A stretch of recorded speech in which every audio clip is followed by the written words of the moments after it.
तरीके से मतलब ये जब प्रॉपर पाकिस्तान बना उसके बाद उस तरीके से कोई बिल्डिंग या कोई डेवलपमेंट बिजनेस के हवाले से नहीं हुआ।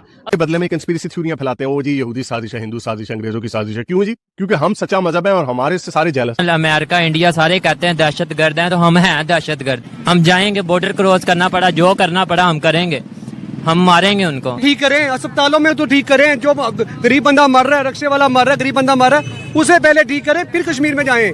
हमारे हुक्मरान बेकार हैं, उनसे इमदादें लेते हैं। काफिरों को क्या क्या कहा गया है, ये बत्तर हैं, ये जानवर हैं, गधे हैं, खंजीर हैं, बंदर हैं, यानी बड़ी हेटफुल बातें इन्होंने की हुई हैं। पिछले 15 अगस्त को कश्मीर के हर घर पे उन्होंने तिरंगा लहराया, ठीक है, जिसने ये साबित कर दिया कि कश्मीर भारत का साथ चाहता है। भारत दुनिया की 5th लार्जेस्ट इकोनॉमी बन चुकी है। इंडिया से नफरत करना छोड़, सीरियसली ये सब झूठ है। कोई जंग उन्होंने हम पर नहीं की थी, सारे हमले हमने किए थे, सारी साजिशें, पठानकोट, मुंबई हमले, सारी चीजें हमने की थी। मुझे ये समझ नहीं आया कि इतना बड़ा एक इंडिया ने एक चीज रिकॉर्ड बनाया, कि इतना बड़ा ऑफिस बनाया, लेकिन इंडिया को खुद नहीं पता कि मैंने एक रिकॉर्ड बना लिया और प्रॉपर पाकिस्तान बना उसके बाद उस तरीके से कोई बिल्डिंग या कोई डेवलपमेंट बिजनेस के हवाले से नहीं हुआ। अगर नेबर की बात करें इंडिया की, वहाँ के जो सिटी है सूरत, वहाँ पे वर्ल्ड लार्जेस्ट जो है बिजनेस वो बनने जा रही है, बिजनेस बिल्डिंग बनने जा रहा है, ऑफिस बिल्डिंग बनने जा रही है। क्या कहना चाहेंगे कि कभी कराची को बम्बई से कंपेयर किया जाता था, कहा जाता था एक जैसे, आज वो डेवलपमेंट में बहुत आगे चले गए, दुनिया की सबसे बड़ी यूएस के पीछे छोड़ के वो जो है ऑफिस बिल्डिंग बनाने जा रहे हैं। बिल्कुल वो बनाने जा रहे हैं। मैं यही कहना चाह रहा हूँ कि कराची जो है हमारा इकॉनमी में, बिजनेस में, कल्चर में, इन चीज़ों में बहुत आगे था, मगर डे बाय डे जैसे ही हमारा पाकिस्तान में पॉलिटिकल इश्यूज़ आ गए, ठीक है, उसके बाद पॉलिटिक्स में कल्चर आ गया, ठीक है, आहिस्ते आहिस्ते आहिस्ते हमारे कराची में से फोकस चलता गया।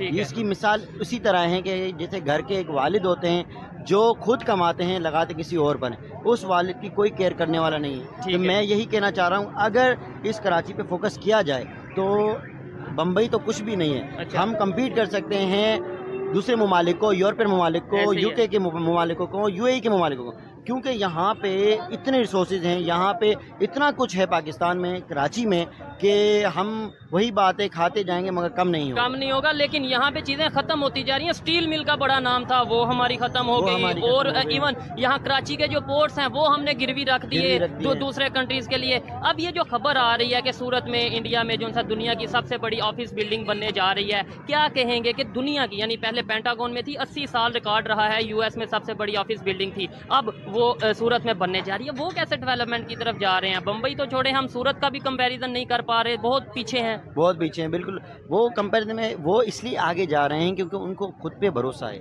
और वहाँ पे ना इकॉनमी को, वहाँ पे उनको पता है यूटिलाइज किस तरह किया जाता है। फॉर एग्जांपल आप 2 रुपये लगा रहे हैं तो उनको पता है हम कहाँ लगा रहे हैं, और वो 2 रुपये उनकी वैल्यू क्या है। पहले हम बात करते हैं सूरत की जानिब जाते हैं कि सूरत में एक, देखें, मुझे ये समझ नहीं आया कि इतना बड़ा एक इंडिया ने एक चीज रिकॉर्ड बनाया, कि इतना बड़ा ऑफिस बनाया, लेकिन इंडिया को खुद नहीं पता कि मैंने एक रिकॉर्ड बना लिया, और अमेरिका से हमें पता चला कि जी इंडिया ने रिकॉर्ड बनाया। इसकी क्या वजह है यहाँ, पहले तो ये बताएं।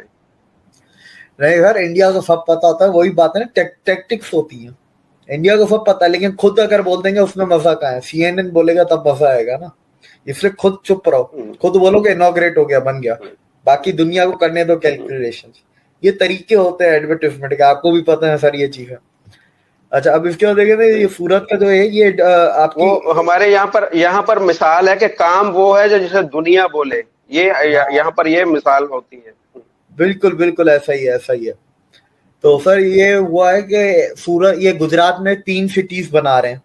एक आपको गिफ्ट सिटी का आपको पता है, एक ढोलेरा है जो स्मार्ट सिटी इंडस्ट्रियल बना रहे हैं, और ये है तीसरा ड्रीम सिटी, जिसका ड्रीम सिटी है diamond research and mercantile city.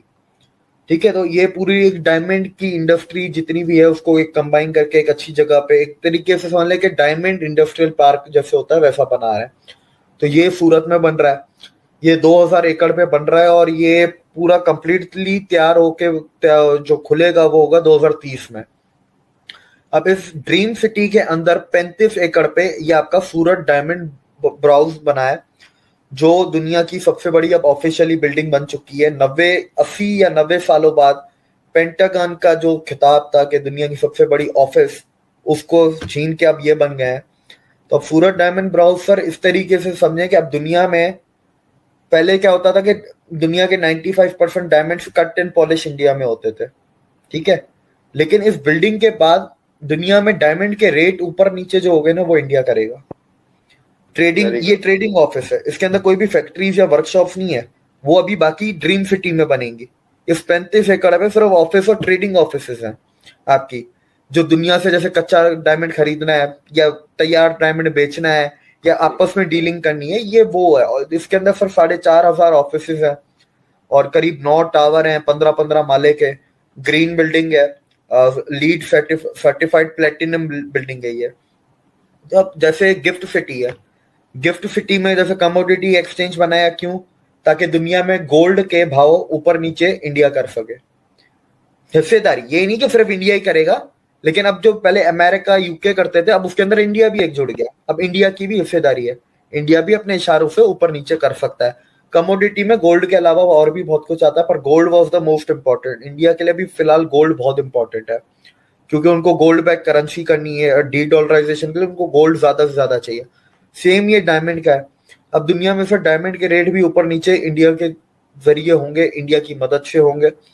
और दुनिया में सबसे ज्यादा जो डायमंड माइन किए जाते हैं वो रशिया से किए जाते हैं, और इंडिया सबसे ज्यादा डायमंड भी रशिया से ही खरीदता है। तो अब एक ये भी कनेक्शन बैठता है जो पूरी दुनिया में एक तरीके के बीच में सैंक्शन भी लगाने की कोशिश की थी अमेरिका ने, पर इंडिया ने कहा get out, go to hell. America ने बोला कि अब इंडिया डायमंड नहीं खरीदेगा रशिया से, ये सैंक्शन है, तेल की तरह डायमंड पे भी सैंक्शन है। इंडिया ने बोला गेट टू हेल। तो